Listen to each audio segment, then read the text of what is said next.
teman-teman, kembali lagi di channel Miss Lisa.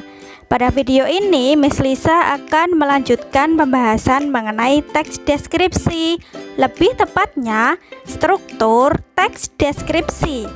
Pada video sebelumnya Miss Lisa sudah membahas tentang pengertian teks deskripsi, tujuan teks deskripsi, dan ciri umum teks deskripsi.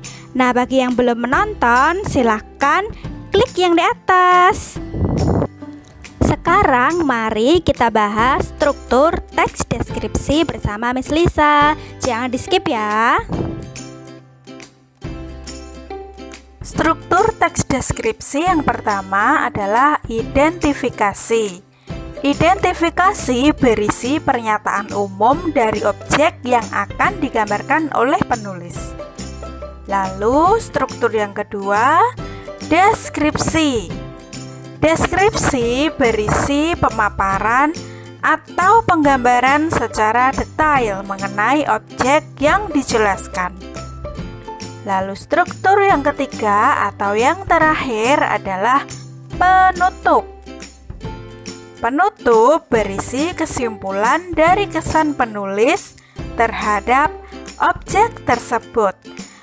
Nah, supaya teman-teman lebih paham, Miss Lisa akan menyajikan contoh teks deskripsi yang berjudul Magisnya Tari Kecak di Pura Luhur Uluwatu. Nah, teks deskripsi ini ada 1, 2, 3, 4 paragraf. Mari kita bahas strukturnya ya teman-teman.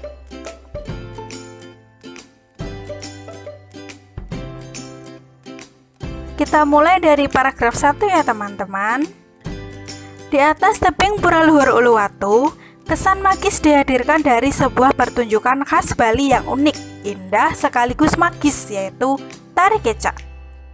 Nuansa sakral mengalun bersama seruan penari yang bergema ke langit dengan latar matahari tenggelam dan lautan Samudra Hindia yang membentang luas. Teman-teman juga bisa membacanya sendiri ya. Nah, di paragraf 1 ini termasuk struktur yang apa kira-kira? Identifikasi. Ya, benar sekali. Karena pada paragraf 1 ini berisi pernyataan umum dari objek yang akan digambarkan. Kira-kira apa yang akan digambarkan teman-teman? Ya, tari kecak. Lalu paragraf kedua.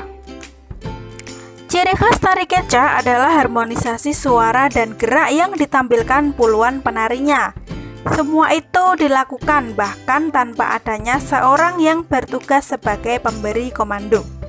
Nah, paragraf 2 ini termasuk struktur yang deskripsi. Benar sekali.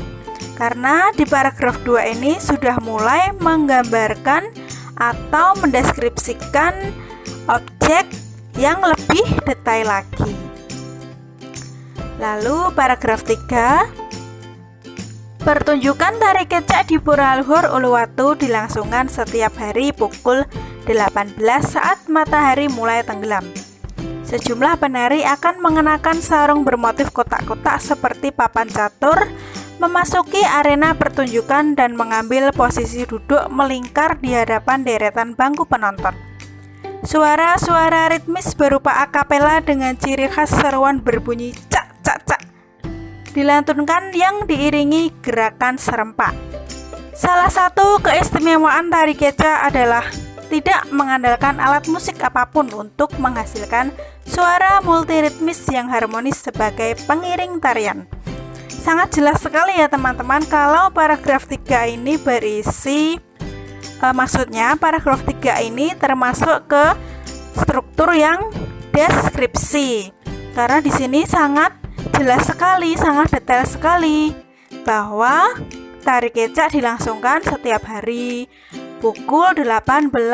Penarinya menggunakan sarung bermotif kotak-kotak, lalu duduknya melingkar dan lain-lainnya. Jadi sangat jelas bahwa paragraf 3 ini merupakan struktur yang deskripsi. Lalu paragraf 4 atau paragraf terakhir. Selain para penari yang duduk sembari menggerakkan tangan ke atas secara serempak, ada pula penari lain yang memerankan tokoh-tokoh epos Ramayana seperti Sri Rama, Sinta, Rawana, Hanuman, dan Sugriwa. Rangkaian tari yang berlangsung selama kurang lebih 1 jam tersebut memang menampilkan fragmen lakon Rahwana dan pasukannya. Dan paragraf 4 ini juga sangat jelas sekali ya teman-teman. Di sini merupakan struktur yang penutup karena isinya kesimpulan dari kesan penulis. Bagaimana teman-teman? Mudah kan mengidentifikasi struktur teks deskripsi? Ya, semoga video Miss Lisa bermanfaat ya. Terima kasih sudah menonton.